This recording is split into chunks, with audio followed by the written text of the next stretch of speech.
அதிமுக இந்த இடத்துல இந்த மாதிரியான முடிவை இதனால் எடுக்கிறது அப்படின்னு சொல்கிறதுக்கு உனக்கு உண்மையிலேயே அரசியல் பார்வை இருக்கணும். உனக்கு அரசியல் பார்வையே ஒன்றும் கிடையாது. நீ ரேண்டமாக வந்து கிரிக்கிட்டு இருந்த. நான் என்ன கேட்குறேன், ஒருத்தர் வந்து ஒரு பெரிய டிஃப்ரென்ஸ் மேக் பண்ண போகிறாங்க, அவங்க வந்து ஆட்சியில் இருக்காங்க, அவங்க தவறு செஞ்சுட்டாங்கன்னா விமர்சனம் பண்ணலாம். இல்லை எதிர்கட்சி வந்து இந்த மாதிரி வந்து நடவடிக்கைகள்லாம் எடுத்துருக்காங்க, ஸ்ட்ராட்டஜைஸ் பண்ணி ஆளுங்கட்சியை தோற்கடிக்க போகிறாங்க, இதெல்லாம் ஒரு ஸ்பீச்சாக இருக்கிறப்போ சம்பந்தமே இல்லாமல் நாம் தமிழர் கட்சியும் சீமானையும் அவர் சாட வேண்டிய அவசியம் இல்லை. சீமான் 15 ஆண்டுகளாக ஒரு கட்சியை நடத்தி இருக்கிறார் என்றால், இத்தனை தேர்தல்களை எதிர்கொண்டிருக்கிறார் என்றால், அவர் தெரியாதா இந்த கட்சியை போய் கூட்டு போகணும்? அவருக்கு நீ கற்றுக் கொடுக்கணுமா அரசியல்? நீ வெறும் மியர் கமெண்டேட்டர், அவ்வளோதான். ஒரு கேமரா இருக்குது, இந்த மாதிரி ஒரு லேபிள் மைக்கா வாட்டவர் மைக் ஒன்று இருக்குது. ஸோ நீ பேசுகிறத கேட்குறதுக்கு ஒரு 2 லட்சம் பேர் இருக்கா, அவனுக்கு பொழுது போகணும், பாதி பேருக்கு தூக்கம் வரலன்னா உன் வீடியோவை போட்டுப்பாங்க, கேட்டுப்பாங்க, அவ்வளோதான். நிறைய நம்ம பெரிய எக்ஸ்போர்ட் மாதிரி வந்துட்டு இவங்க இது பண்ணோம், அவங்க அது பண்ணணும். நீ யார் முதல்ல? நீ யார்? நீ போய் ஒரு தொகுதியில் இருந்தால் ஒரு 2000 பேர் ஓட்டு போடணும் உனக்கு. சங்கர்ங்கிற நபர் தான் சாப்பிட்ட தட்டிலேயே அசிங்கம் செய்யக்கூடிய ஒரு நபர். யாரெல்லாம் அந்த அளவுடைய பழகியிருக்காங்களோ அவங்க எல்லாருக்குமே அவர் வந்து நேர்மையாக இருந்தது கிடையாது. இப்போ யாரை சொல்கிறோன்னா அவங்களாம் நோட்டீஸ் அனுப்ப ஆரம்பிச்சாங்கன்னு வைங்க. இவனுக்கு அக்கௌண்டபிலிட்டி, வாடா நீதிமன்றத்துக்கு வா, நீ பேசுனதுக்கு அக்கௌண்டபிள் ஆகுது அப்படின்னு 2 மாதம் தாக்கு பிடிக்க மாட்டேன். இதான் உண்மை. என்னை வந்து ஏசி ரூமில் உட்கார வச்சுட்டாங்க, சிகரெட்டை வாங்கி கொடுத்துட்டாங்க, நான்வெஜ் வாங்கி கொடுத்துட்டாங்க. அப்புறம் என்ன நான் பேசுவேன்? அப்போ சிகரெட் வாங்கி கொடுத்து, நான்வெஜ் வாங்கி கொடுத்து, ஏசி ரூமில் உட்கார வச்சா நீ எல்லாத்தையும் பேசிடுவேன். இவ்வளோதான் நீ. சரியா? இந்த ரேஞ்சில் நீ இருந்துக்கிட்டு பெரிய புரட்சி போராளி மாதிரி பில்டப் கொடுக்குற, என்னமோ செக்யூரிட்டி செம்மல் மாதிரி. வணக்கம் இடமலம் நேயர்களே. நேற்று வந்து பார்த்தீங்கன்னா சீமான் அவர்கள் தொடர்ந்து பல சர்வேஸில் ஒதுக்கப்படுறது, அவர் வந்து பார்த்தீங்கன்னா வந்து மறக்கடிக்கப்படுறாரா இல்லை நிஜமாவே அவருக்கு 3ஆம் இடம் கூட இல்லையா அப்படிங்கிறத கிஷோர் கே சாமியால் கிட்ட வந்து கேட்டிருந்தேன். ஆனால் அதற்கப்புறம் வந்து பார்த்தீங்கன்னா குறிப்பாக சவுக்கு சங்கர் அவருடைய காணொலியில் பல விஷயங்கள் பற்றி பேசிகிட்டு இருக்கும்போது சீமான் அவர்களை குறித்து சில விஷயங்கள்லாம் வந்து சொல்கிறாரு. அதில் அவர் என்ன நினைக்கிறாரோ அவரோட ஒப்பீனியன் வந்து பார்த்தீங்கன்னா நாம் தமிழர் கட்சியோட பிளேஸ்மெண்ட்டு, அவங்க வந்து தேர்தலை சந்திக்கிறது, அது மட்டும் இல்லாமல் சீமான் அவர்களை குறித்தும் சில விஷயங்கள் சொல்கிறாரு. அது நாம் தமிழர் கட்சியினரிடையே வந்து ஒரு கொந்தளிப்பை ஏற்படுத்தி சவுக்கு சங்கரை போட்டு பல விதங்களில் தாக்கிட்டு இருக்காங்க. ஸோ கருத்து அப்படிங்கிறது எல்லாருக்கும் சொல்லக்கூடிய சுதந்திரம் இருக்கும், விமர்சனம் அப்படிங்கிறது எல்லா கட்சியிலுமே இருக்கும். விமர்சனத்துக்கு அப்பாற்பட்டவங்க யாருமே இல்லை அப்படின்னாலும் ஏன் சவுக்கு சங்கர் மேலே எல்லாருமே தாக்குதல் நடத்துகிறாங்க பேச்சால? அவர் சொன்னது சரியா தவறாங்கிறத கிஷோர் கே சாமியால் கிட்ட கேட்டு தெரிஞ்சுக்கலாம். வணக்கம். வணக்கம். ஸோ இதான் வந்து தலைப்பு. அதாவது நீங்கள் பார்த்தீங்களா அந்த வீடியோவை? I happen to see portions of it.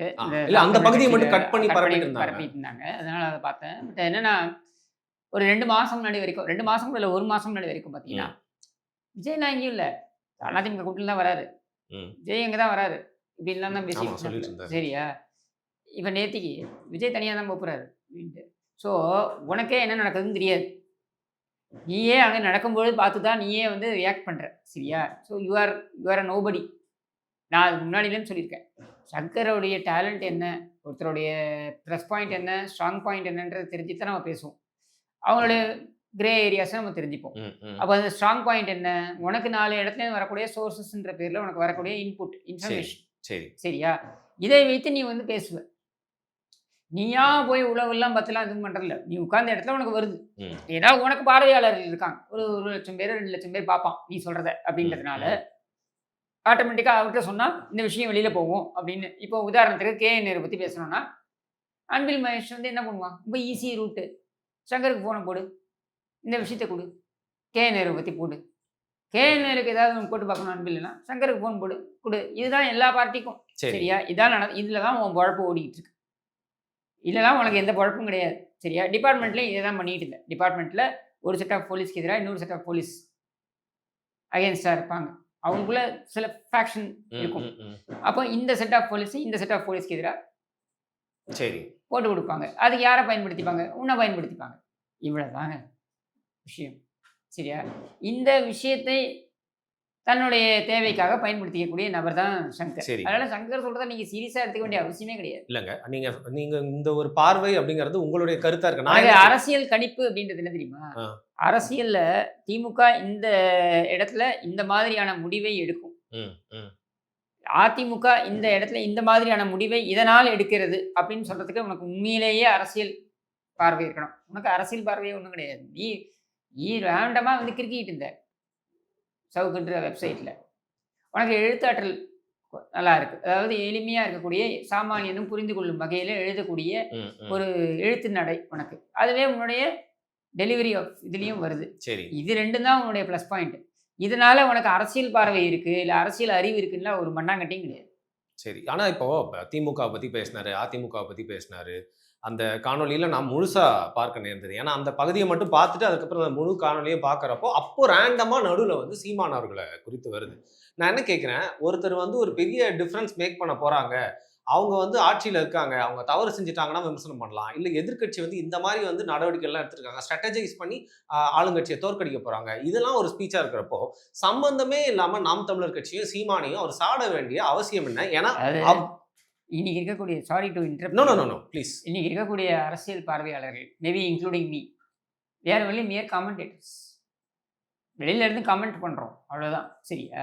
Players யாரு? அது அரசியல் கட்சிகளை நடத்தக்கூடியவர்கள். சரியா? அவர்கள் எப்படி அந்த கட்சியை நடத்தணும்னு நம்ம சொல்லித்தர வேண்டிய அவசியம் கிடையாது.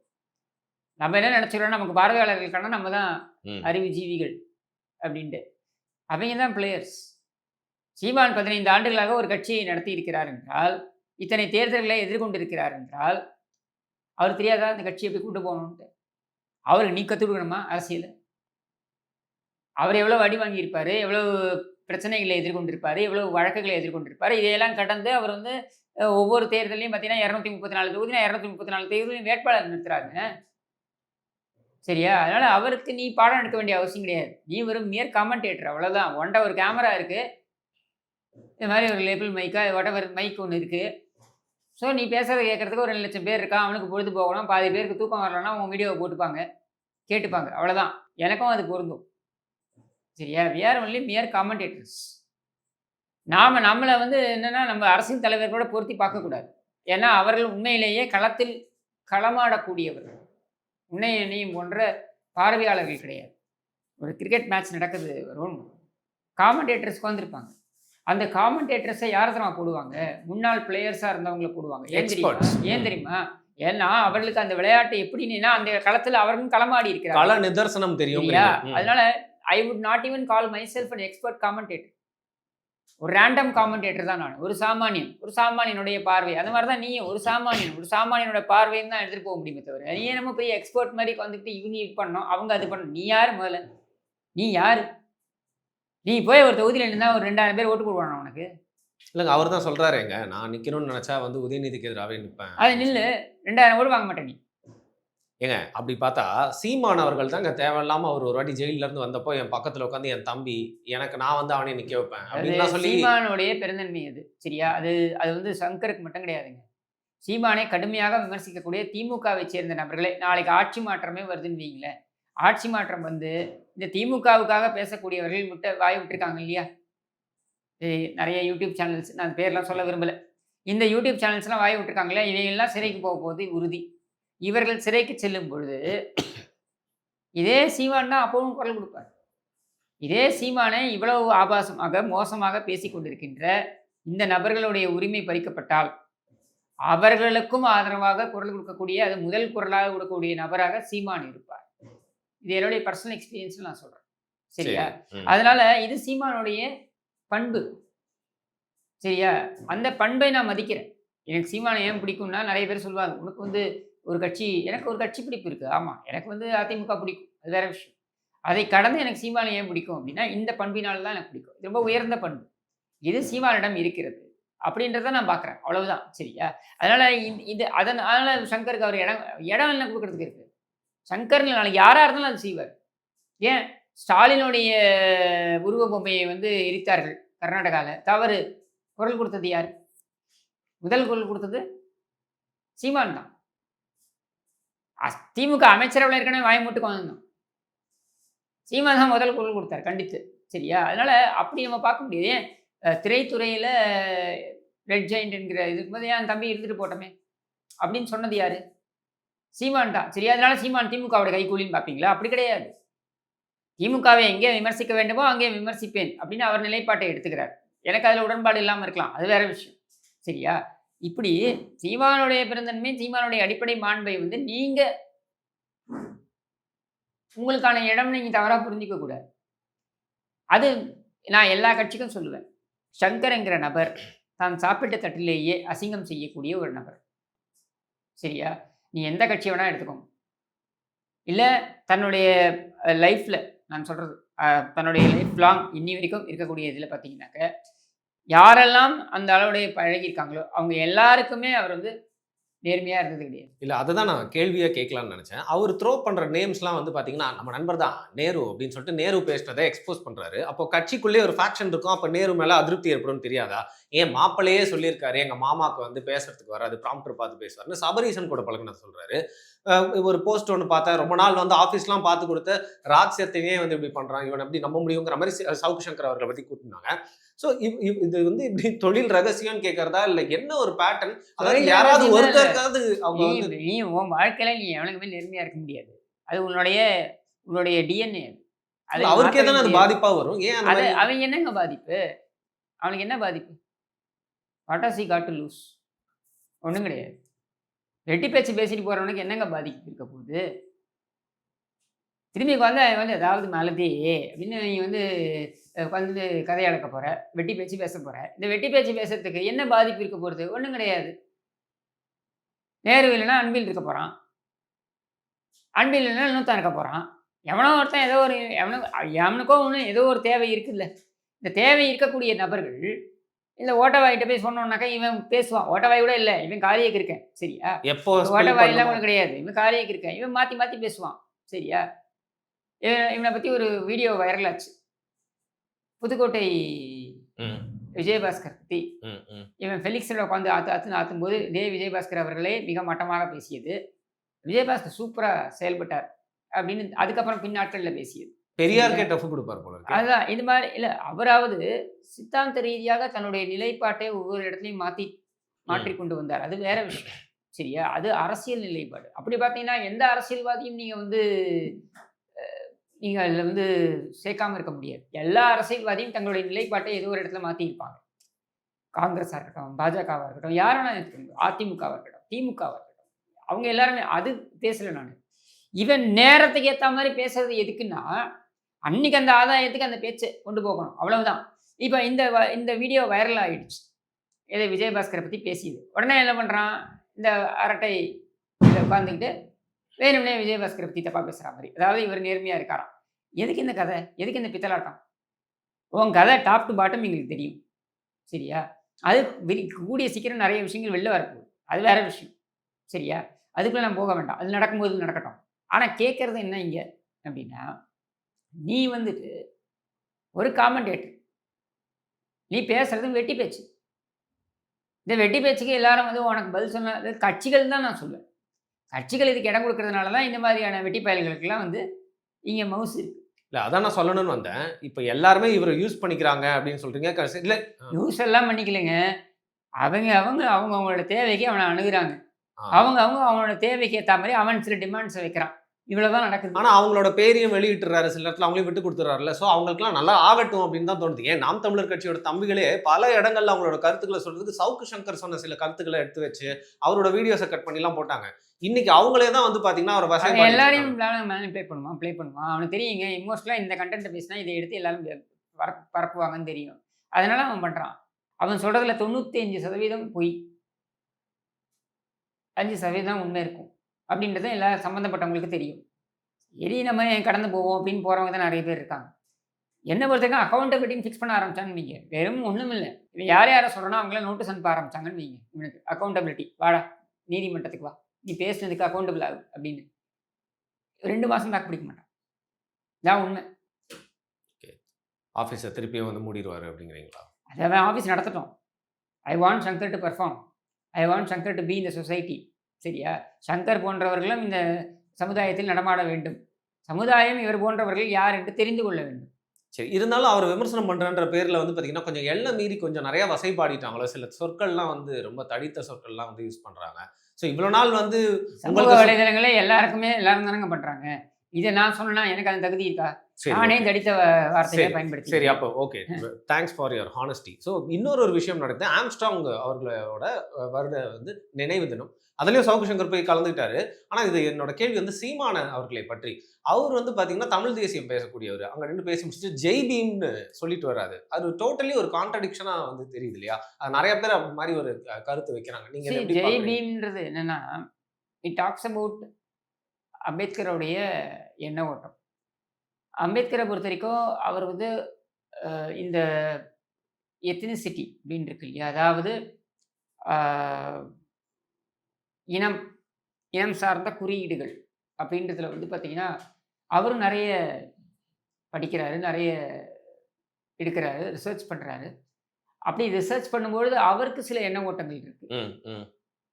அந்த எண்ண ஓட்டங்கள முன்வைத்து தான் அவர் வந்து கம்ப்ளீட்டா வந்து ஃபெடரல் ஸ்ட்ரக்சர்ல வந்து பார்த்தீங்கன்னாக்கா, இந்த இனம் சார்ந்த உணர்வுக்கு வந்து டோட்டலா எதிர்வாலாம் இல்ல. கருத்துக்கள வச்சிருக்கலாம். பட் எதிர்ப்பா இல்ல அவர். அதனால ஜெய் பீம்ன்னு சொல்றதுல என்ன தப்பு இருக்க முடியும்?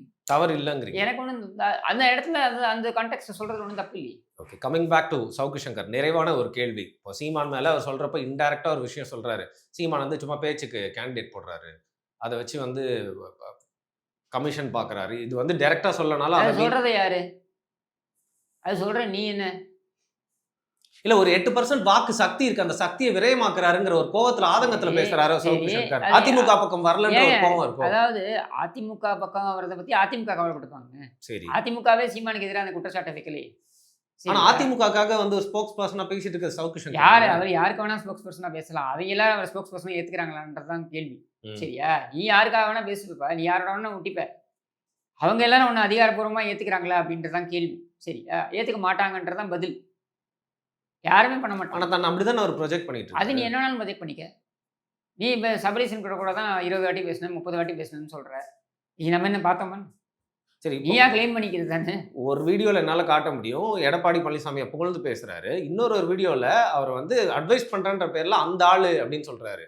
சோ அத வந்து ஏத்துக்கலாமா? ஜெனரலா கேட்கிறேன் நான். அந்த மாரி வந்து அது வந்து சரி, மரியாதை. இதெல்லாம் வந்து இதெல்லாம் ஒரு பொருட்டா அவர் பார்ப்பாரா?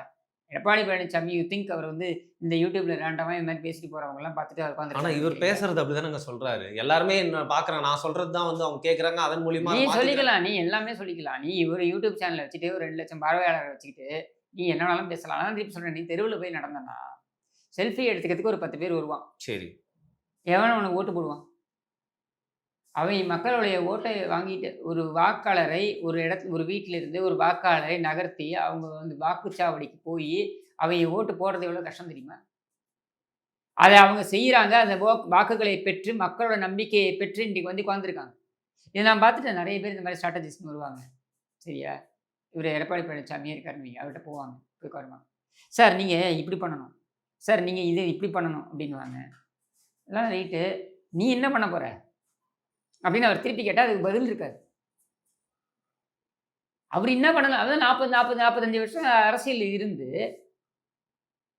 ஏல ஒரு முதலமைச்சராகவும் இருந்து, ஒரு கட்சியை இன்னைக்கு தன் வயப்படுத்தி வச்சிட்டு இருக்க ஒருவருக்கு நீங்க அரசியல் கத்துக் குடுக்கணுமா? யாரும் அந்த மாரி எந்த அரசியல்வாதியா வேணா எடுத்துக்கோங்க.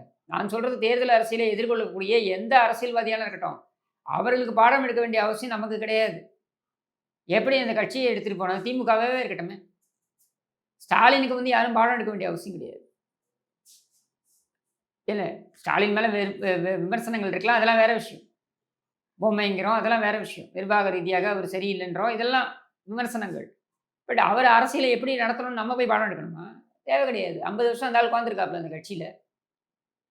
அவருக்கு தெரியாது உனக்கு தெரியுமா? இந்த கட்சிய பத்தி? நீ வெளியில இருந்து ஆஃப்டர் ஆல் பார்வையாளர். நீ ஒரு நாள் தாக்கு பிடிப்பியா?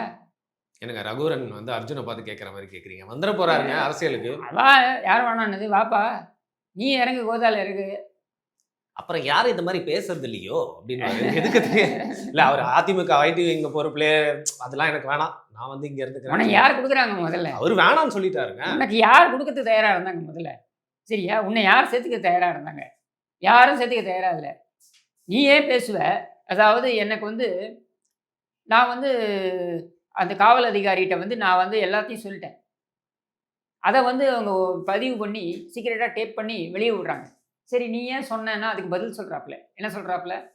என்ன வந்து ஏசி ரூம்ல உட்கார வச்சுட்டாங்க. சிகரெட் வாங்கி குடுத்துட்டாங்க. நான்வெஜ் வாங்கி குடுத்துட்டாங்க. அப்புறம் என்ன நான் பேசுவேன்? அப்ப சிகரெட் வாங்கி குடுத்து, நான்வெஜ் வாங்கி குடுத்துட்டு, ஏசி ரூம்ல உட்கார வச்சா நீ எல்லாத்தையும் பேசிருவ. இவ்வளவுதான் நீ. சரியா? இந்த ரேஞ்சில நீ இருந்துகிட்டு, பெரிய புரட்சி போராளி மாரி பில்டப் குடுக்குற. என்னமோ செக்கிழுத்த செம்மல் மாரி. சரி. சரியா? அப்ப அதே நீ அந்த போலீஸ் ஸ்டேஷன்ல போய் ஒரு தேவையில்லாத ஒரு ஸ்டண்ட். என்ன அஜித் மாரி அடிச்சிடுவீங்களா? அப்படின்னு என்னத்துக்கு ஸ்டண்ட் விடுற? எதுக்கு ஸ்டண்ட் விடுற? உனக்கு தான் ஒரு சிகரெட்டை வாங்கி கொடுத்து ஏசி ரூமில் உட்கார வச்சு உனக்கு நான்வெஜ் வாங்கி கொடுத்தா நீ தான் எல்லாத்தையும் டாப் டு பாட்டம் எல்லாத்தையும் ஒப்பிச்சிருவியே. நீயே தான் சொல்கிறப்ப நான் சொல்லலை, நீயே தான் அதை பதிவு பண்ண. சரியா? அப்புறம் எனக்கு பெரிய புரட்சி போராளி மாதிரி ஒரு பில்டப்பு. சரி, கடைசியா எனக்கு ஒரு விஷயம் சொல்லுங்க. நீங்க கொஞ்ச நாள் பழகிருக்கீங்க, அது மட்டும் இல்லாம வந்து நிறைய விஷயங்கள் கொஞ்ச நாள் இல்லை, நிறைய நாள் பழகிருக்கீங்க, பழகி தொலைச்சிருக்கேன். தொழில் ரகசியம் தெரிஞ்சவர் நீங்க. அடிக்கடி வந்து பாத்தீங்கன்னா ஒரு திமுகக்கு ஒரு பெயிண்ட் கோட் வந்து கொடுக்குறாரு. அது எப்படின்னா ஒருவேளை வந்து திமுக ஆட்சி திருப்பி வந்துருச்சுன்னா நம்ம கொஞ்சம் சால்வ் ஆயிட்டு தப்பிச்சுக்கலாம் அப்படிங்கிற மாதிரி. சால்வ் ஆகிறதும் இல்ல கிடையாது. அது மாதிரி ஸ்ட்ராட்டஜின்னு பார்க்கலாமா? I'll tell you one thing. இது சால்வ் ஆகிறது தப்பிக்கிறதுன்னு ஒண்ணுமே கிடையாது. சங்கரன்ங்கிற நபர் இஸ் மோர் லைக், எப்படி நீங்க சொல்றது, இது பச்சையா சொல்லணும்னாக்க, இப்போ ஒரு ரெட் லைட் ஏரியா இருக்கு. ஓ ஓகே, நீங்க பச்சையாவே சொல்லாம எதுக்கு சிவப்பு கிப்பன் போயிட்டு. ரெட் லைட் ஏரியா இருக்குன்னு வைங்க. இப்போ அங்க வந்து ஒரு பாலியல் தொழிலாளி இருக்காங்கன்னா அவங்களுக்கு சில தேவை இருக்கு, வெளியில இருக்கிறவங்களுக்கு சில தேவை இருக்கு, அவங்க கிட்ட போய் அதை இது பண்ணிக்கிறாங்க, இவ்வளவுதான். இல்லைங்க, நீங்க சவுக்கு சங்கர் மட்டும் இல்லாம அவர் கூட பழக்கம் வச்சிருக்கவங்களையும் நீங்க அசிங்கப்படுத்திட்டீங்க. நான் அப்படி யாரையும் தனிப்பட்ட ஜட்ஜ் பண்ணல நீங்க. நான் வந்து சங்கரை பத்தி மட்டும்தான் பேசுறேன் இங்க. நான் மற்றவங்க யாரை பத்தியும் பேசல, சங்கரங்கிற நபரை பத்தி நான் பேசுறேன். அவர் இப்படிதான், அதாவது ஒரு தேவை இருக்குன்னா அவங்கள்ட்ட போவாங்க, அவங்களுக்கு அவங்களோட தேவையை கேட்பாங்க, அந்த ப்ரைஸை கொடுக்க போறீங்க, அவ்வளவுதான். சரி, அதுக்காக வீட்டில் வச்சு குடும்பம் நடத்த முடியும்? அதுக்கு நீங்க பச்சையா பச்சவந்தின்னு சொல்லியிருக்கலாம், சிவப்பு கிப்பன் போயிட்டு இந்த அளவுக்கு நீங்க சொல்லியிருக்க தேவை. உண்மை யதார்த்தமா நான் யாரையுமே சிறுமைப்படுத்தல, யதார்த்தத்தை சொல்றேன். நீங்க சொல்றீங்க இல்லையா, இந்த கட்சி அந்த எந்த கட்சியும் இவ்வளவுக்கு தான் பயன்படுத்திக்கும். ஃபைன். இப்போ சில பேரோட மைண்ட் வந்து எப்படி ஒர்க் ஆகுதுன்னு வந்து தெரிஞ்சுக்கணும், நம்ம இல்லை மக்கள். அப்படிங்கறதுனால தான் இந்த தலைப்புல நான் வந்து உங்ககிட்ட வந்து சில கேள்வி எல்லாம் கேட்டேன். மிக்க நன்றி உங்களோட பதில். நன்றி.